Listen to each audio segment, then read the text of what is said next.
Mister বিস্টের একটা formula আছে, সেটা হলো দ্য রুল অফ 100, এবং এই রুলটা যদি আপনার ফ্রিল্যান্সিং এর ক্যারিয়ারে যদি কাজে লাগান তাহলে আপনার সফলতা নিশ্চিত। অনেকেই বলে যে ভাই আমি কতটুকু প্র্যাকটিস করব, কতটুকু কাজ করব, কখন মনে হবে যে আমি একজন এক্সপার্ট।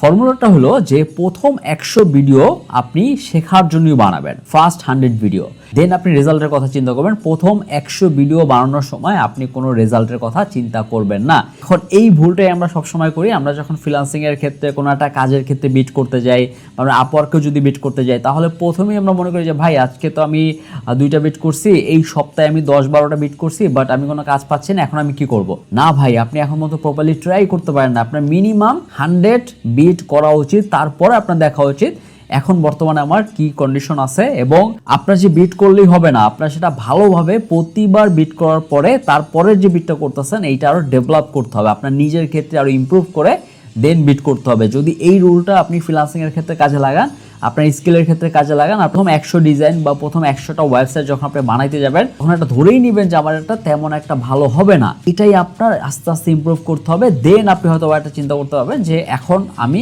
কেন পারতেছি না বা আমার কি প্রবলেমটা হয়েছে, দেন আপনি ডিসাইড করতে পারবেন। সো প্রথম 100টা ভিডিও বলেন, ডিজাইন বলেন, ওয়েবসাইট বলেন, যাই বলেন, আগে বানাবেন, কাজ করবেন, প্রথম 100টা বিট করবেন শুরুতে, এবং এটা প্রতিবারই কিন্তু নিজে ডেভেলপ করে দেন আপনার বিট করতে হবে। তাহলেই দেখবেন আপনার সাকসেস মাস্ট এখানে আসবে, এর কোনো বিকল্প নাই।